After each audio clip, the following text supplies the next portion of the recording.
Bah, je pense que c'est un exemple de ce que veut faire le gouvernement. Le gouvernement fait faire peur.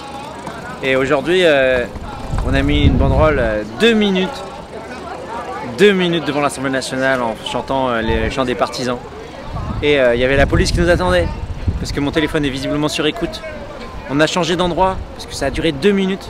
On a été poursuivis, enfin les images le montreront, et arrêtés. Et qu'est-ce que le gouvernement veut faire? Il veut faire peur. Mais moi, je mets toutes mes émotions en arrière-plan, parce que je pense qu'aujourd'hui on a vraiment besoin de la démocratie. C'est un désir qui nous poursuit depuis des années. On veut qu'en France, ce soit le peuple qui dise ses volontés, et pas l'oligarchie. Et donc le gouvernement veut continuer à faire peur au peuple, et s'il ne veut pas me faire peur, ils se disent peut-être qu'on peut faire peur à tous ces Français en les arrêtant, en les mettant derrière les barreaux. Voilà. Alors je pense que c'est Joanne qui... Parce qu'en fait on ne se connaissait pas, mais moi j'estimais beaucoup Joanne, dont j'avais vu les interventions à la télévision. Et je pensais qu'il faut que tous les Français s'unissent. Je ne sais même pas ce que Joanne y pense.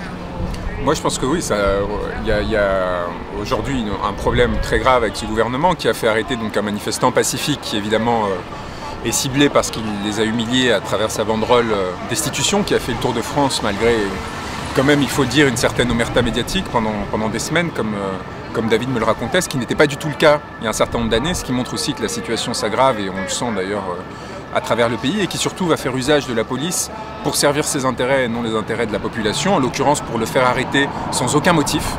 Sans aucun motif, le coffrer, l'envoyer au commissariat et essayer de le convoquer là pour mardi prochain pour participation à une manifestation non autorisée, ce qui n'est pas un délit, qui est un délit qui n'existe pas déjà pour commencer. Il y a la participation à une manifestation interdite qui serait un délit, mais qui elle-même serait un délit qui n'est punissable que de 6 mois de prison.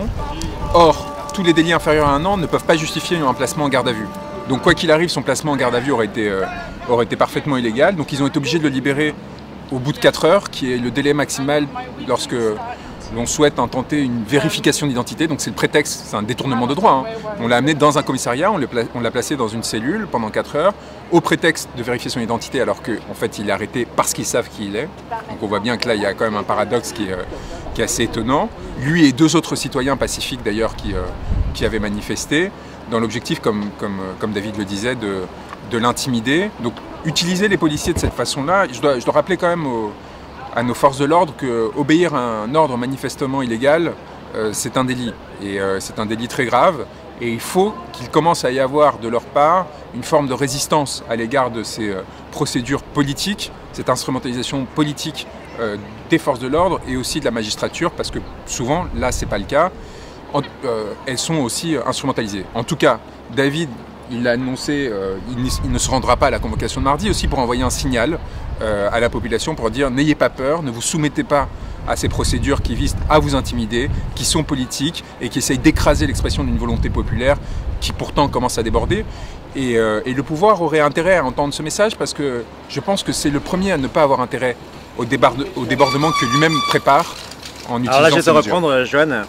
La question c'est quoi le pouvoir? En faisant un peu en mode étudiant en Sciences Po. Pouvoir strictement politique. Ah là, je parle d'Emmanuel Macron. Mais justement, non, moi je négocie pas avec Emmanuel Macron parce que je ne suis pas convaincu que Emmanuel Macron ait les intérêts de la population à cœur.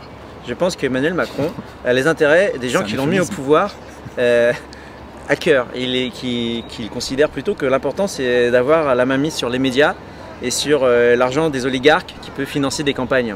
Et que le peuple, soyons clairs, il n'en a rien à foutre. Et que leur stratégie de gouvernement, c'est une stratégie de peur. On ne va pas revenir sur ce qui s'est passé pendant ces 5 dernières années. Chacun d'entre vous a reçu des coups de matraque ou a dû se balader avec des codes dans la poche pour avoir le droit d'aller boire un café. Moi, j'ai vécu en Ukraine pendant tout ce temps-là. Et j'ai vécu libre. Et aujourd'hui, je reviens en France avec ce message d'espoir pour les Français. Que d'abord, c'est magnifique. Il y a encore beaucoup de solidarité, malgré ces tentatives de régner par la peur. Et donc on va tout faire pour expliquer aux Français comment être malin, comment jouer avec le système. Mais ce système, on va le démolir jusqu'à ce qu'il y ait la démocratie en France et qu'on rétablisse la Constitution. On ne pourra pas nous reprocher de mettre à bas la République parce que ce qu'on va faire, c'est que la République soit la République. Article 1 de la Constitution, la République est démocratique. Si vous trouvez qu'aujourd'hui que le gouvernement est entre les mains du peuple, voilà, donc Aujourd'hui, le gouvernement la Constitution est en désaccord avec elle-même. Le 49.3, le gouvernement est un gouvernement de 49.3 qui ne respecte pas ni l'article 1 ni l'article 2 de la Constitution. L'article 2 de la Constitution, gouvernement du peuple, par le peuple et pour le peuple. Et donc, je terminerai là-dessus. Très chers amis, n'ayez pas peur. Ensemble, on peut le faire. Et regardez, aujourd'hui, ils ont eu peur de vous, de votre mobilisation, et ils nous ont laissé ressortir. On va organiser de plus en plus d'actions comme cela, en désobéissant à tout ordre illégal et en organisant la solidarité nationale.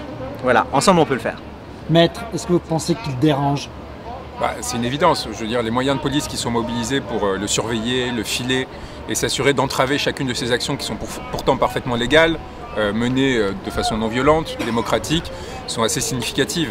De la même façon que la persécution que souffre Christophe Détinger, le boxeur gilet jaune, est elle aussi significative. C'est-à-dire tout ce qui symboliquement peut atteindre à la crédibilité d'un pouvoir est systématiquement attaqué et par tous les moyens, y compris les moyens illégaux.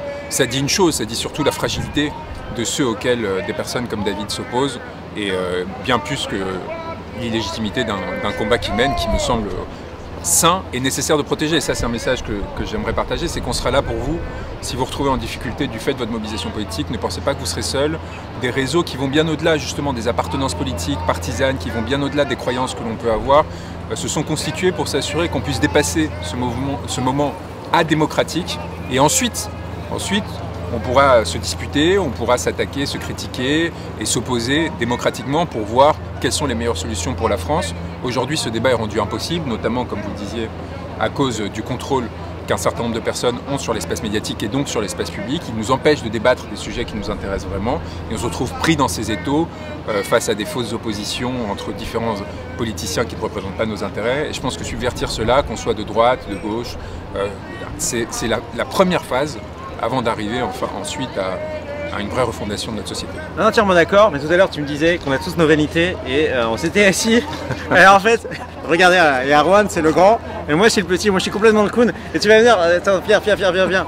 Parce que moi j'aime bien les grandes conférences, à un moment il faut passer aux travaux pratiques. Voilà, les travaux pratiques, moi je propose qu'on n'a pas de verre dans la main pour faire apéro destitution, donc on va inventer un nouveau geste, on va se taper dans la main en disant destitution. Destitution. D'accord. Alors comme ça, destitution. Moi je dis révolution plutôt. Destitution. Allez, révolution. Bon, merci beaucoup en tout cas. Merci à toi.